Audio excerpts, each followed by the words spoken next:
Hello and welcome. I hope you are well. To get straight into the video, you've seen the title. You're probably wondering what I mean by build a country, and the answer is simple and illustrated by this map. This map I have carefully carved out of the landscape where the majority of the edges are coastal. Around a spawn on the map, you'll see quite a lot of brown. This is what a generally built up area will look like. The idea being is that each of the villages on this map gets repaired, fortified, and connected by road. As well as that, I wish to restore the rivers and waterways to be fully navigable.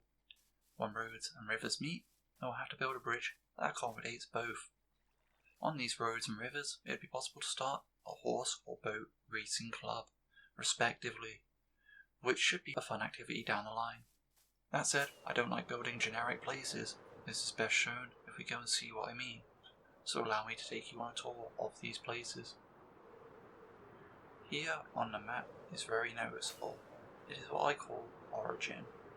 It is a spawn index farm, where basically I have gathered plants and animals from across the land, and then set up each of them in a reasonable sized standardized farm plot.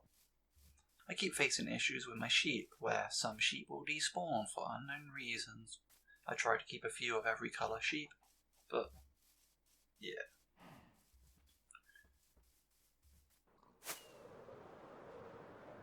Another place on the map that is quite noticeable is here. This is the first village, not my best work.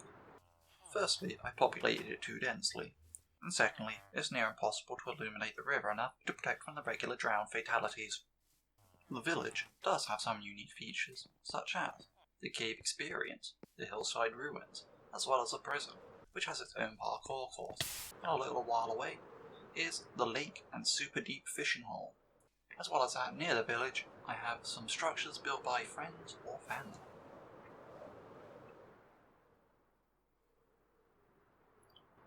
Further north on the map in these mountains is what I consider to be a much better rebuild of a village.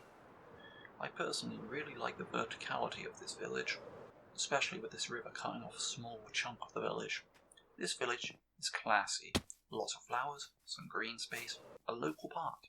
It even has an art gallery, complete with a book tour. An accurate book tour. As well as that, this village also has a large military presence in the region.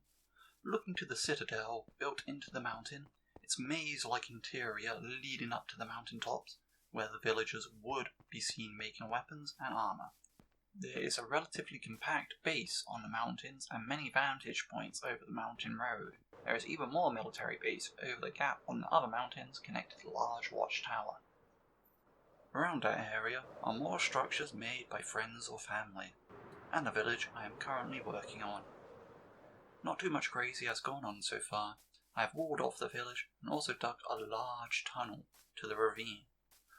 I am also going for a strong mining economy here. Further down the road, you'll see the first pillager fort. Although functionally it seems to spawn very little pillagers, it still looks very imposing. Finally, about the last thing worth showing off is this grey dot on the map over here. This is a big floating island I'm in the process of building. It's missing about 20 layers, but eventually I intend to have a nice landscape and a house up here. That concludes the introduction to what I'm doing here. Hopefully I'll be able to document things as they develop. Thank you all for watching. Have the best day you can.